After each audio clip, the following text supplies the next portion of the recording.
This is the online lecture for LML4805 for Learning Units 9 and 10. This PowerPoint will focus on both Units 9 and 10, that is risk as well as premium. I'd like you to refer to Addendum 8 to get that bird's eye view of the two units, and of course study and read the cases as well as the articles specified, and pay attention to any reference to legislation. Of course, read your study guide, studies the parts in the textbook, Renica et al. And this again, I would like to focus on the things necessary for a valid insurance contract. And you'll see amongst them is that the insurance contract must provide for payment of a premium by one party, the insured, that is premium, and the insurer's performance must depend on the outcome of an uncertain event, that is risk. So these are the two things that we'll be looking at in this narrated PowerPoint. So what is risk? It is an element of uncertainty or risk that you transfer from yourself as the insured to an insurer who carries that risk for you. It is a possibility of harm, and of course the factors that could cause it, we call them perils or hazards. To give you an example, that is you can insure against fire, and that could cause harm to a home that is insured. Description of risk is that it should be something. You could have two types of them. You could have a very described version, and that would limit it to a specific event, uncertain event, or it could be limited by the type of undertaking. You also have, of course, a very different kind of insurance called insurance against all risks.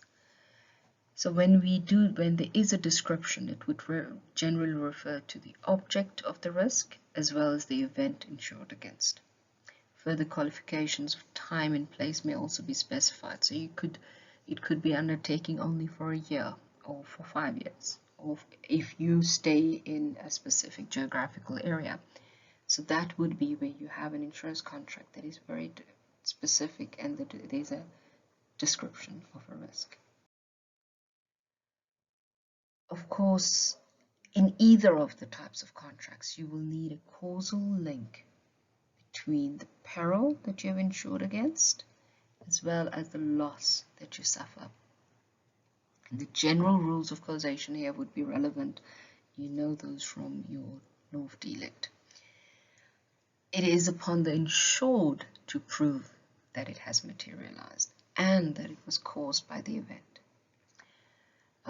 That burden sets with the insured, of course, because they are alleging something has happened. That is just how the law works.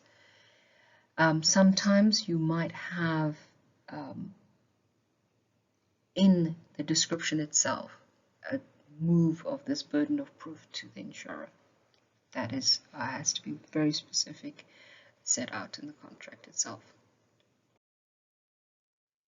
Now we talk about uncertainty or fortuitousness, and this is very important, especially when we are talking about the other kind of insurance, which is insurance against all risk.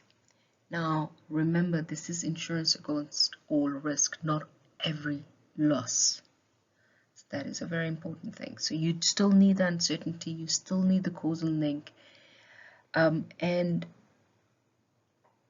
it is very important that there is no action on behalf of the insured that has caused the event to materialize or has increased that risk or altered the risk of that happening.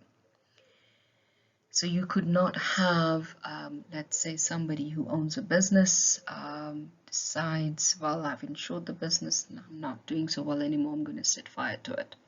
and then claim the insurance. Of course, that means that the insured had a hand in that risk materializing, and therefore will face the consequence. Or even through omission, where let's say it is a thatch roof, a building, and the insured decides not to put on the lightning pole.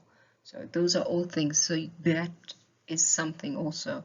There's a certain level of duty of care, if one can even call it that, on the insured.